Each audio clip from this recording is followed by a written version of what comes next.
Cher Ziggy, mon moniteur, je veux te dire que grâce à toi, j'ai pu sourire. Quand la fin de la guerre a sonné, les enfants cachés sont sortis, une bande d'orphelins meurtris qui voulaient vivre une autre vie. Je faisais partie de ceux-ci.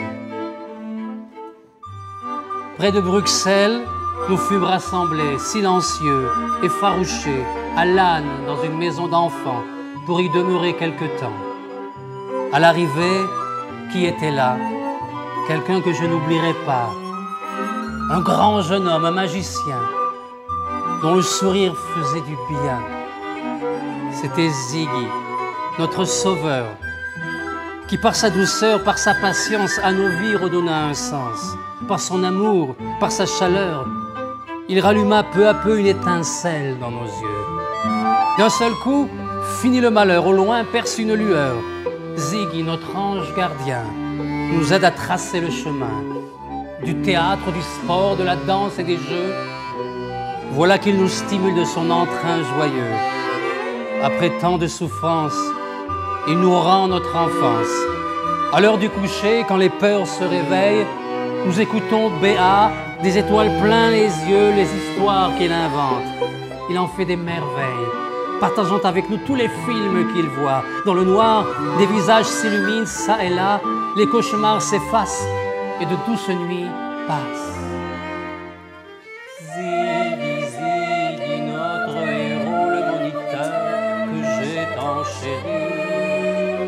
Ziggy, l'ange, le magicien qui nous ramène à la vie. Ziggy, Ziggy, notre héros, le moniteur que j'ai tant chéri. Ziggy. Ziggy, je veux te dire que tu me rendis mon sourire.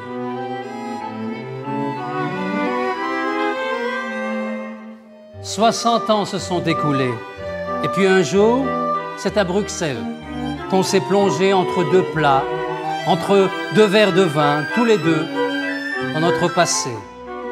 En effet, c'est à Bruxelles que j'ai pu parler de Marcel. Marcel, mon frère d'à peine 16 ans, qui crut les nazis naïvement. Au travail, porte-toi volontaire. Ça sauvera ta vie et celle de ta famille, c'est ce qu'ils lui ont dit. Croyant à cette promesse, de toute sa bonne foi, le voilà volontaire à Auschwitz, on l'envoie par le premier convoi. À son arrivée, son destin est tracé. Il tombe entre les mains du cruel Mengele et de son assistant, un certain Paul Kremer, médecin, professeur, qui voulait étudier sur les organes humains les effets des privations, de la soif, de la faim. La mort de Marcel est programmée d'avance, une injection létale met fin à ses souffrances. Tel était ce réel professeur Kremer, qui, en médecine, faisait autorité et qui commit tant d'horreurs si contraires à la vie, parjurant honteusement son serment d'Hippocrate. Je venais d'évoquer Marcel dans ce restaurant à Bruxelles. Ziggy soudain se décompose et il m'avoue tout bas, après une longue pause, le SS, Paul Kremer, le docteur, mais c'est lui qui fut mon sauveur. Et il raconte alors: ma famille fuit Berlin pour Bruxelles. Moi aussi, je crois les nazis et je m'engage pour travailler. À Auschwitz, je suis déporté comme ton frère, parmi les premiers. Avec émotion, Ziggy poursuit le fil de son incroyable récit. Affecté au commando du bois, je dois abattre branches et troncs. Sciant, tirant, tirant, sciant, jusqu'au total épuisement. À tel point qu'on enterre les morts en chemin. Pour trouver la force de vivre, une scène nous construisons. Nous recréons un cabaret de sketchs, de danses, de chansons.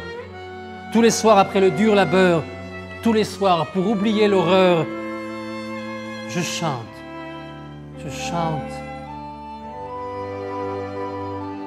Come l'anche. L'histoire d'amoureux berlinois qui l'un contre l'autre se serrent sur un banc près de la rivière. Les prisonniers sont spectateurs, parmi eux quelques officiers dont le fameux docteur Kremer, cultivé, connaisseur, qui vient nous écouter, nostalgique du temps passé, des cabarets berlinois, des cabarets d'autrefois.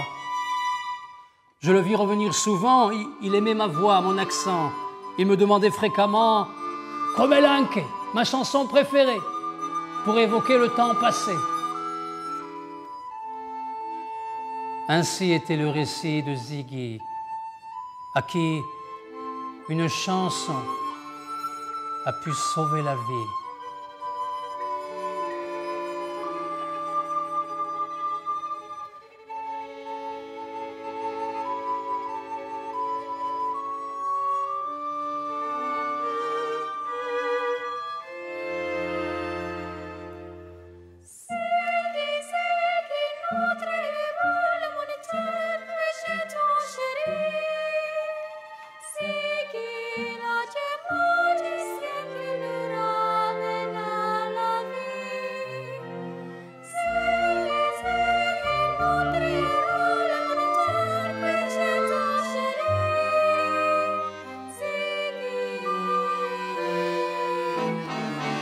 Tous les matins, Ziggy poursuit, recommencer le cauchemar, la hantise du tri.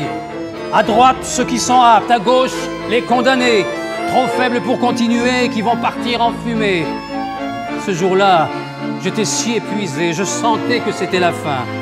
Une fois avalé le brouet qui nous servait de déjeuner, alors que nu, j'attendais dans la file des condamnés, le docteur Kremer, sans pitié, tira une balle sur mon voisin, un metteur en scène polonais qui le priait, le suppliait de lui laisser la vie.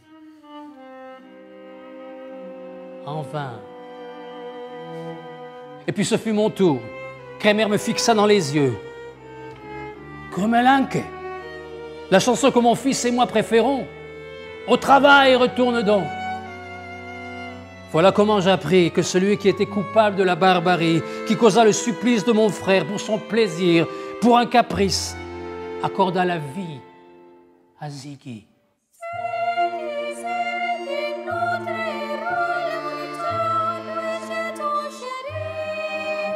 C'est pourquoi, me confia Ziggy, j'ai juré de consacrer ma vie aux enfants innocents, rescapés de ce bain de sang. Sauvé par une chanson d'amour, Ziggy répandit cet amour.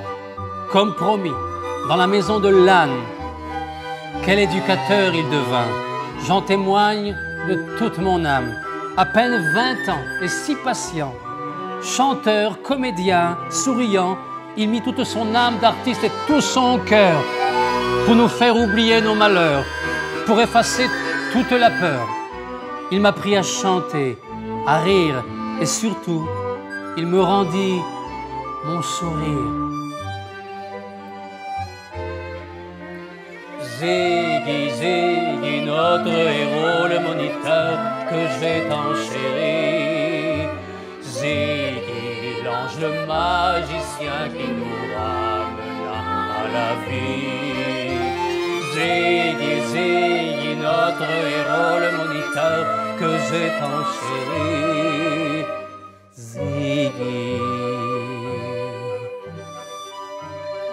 Ziggy, je veux encore une fois te dire merci pour m'avoir fait retrouver mon sourire.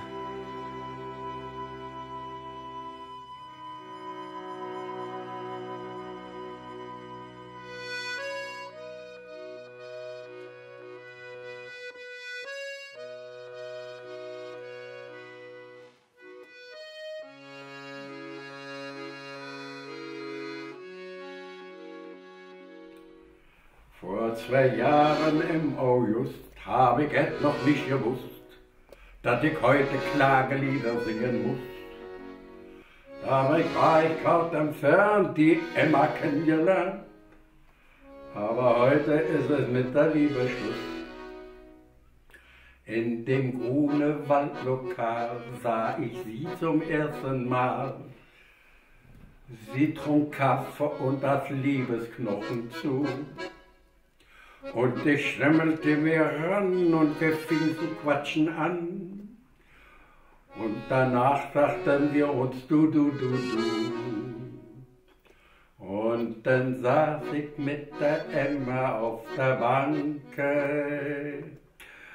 In den Armen schwimmt ein schöner Pipirol. Unter uns kommt die kleine krumme Lanke. Gegenüber aus einer Wurst mit Sauerkohl. An der anderen zuckt sich einer am vom Baden. Und die Anna hat gesagt, er ist schön gebaut. Bist du auch so schön gebaut? Und dann gab sie mir einen Kuss.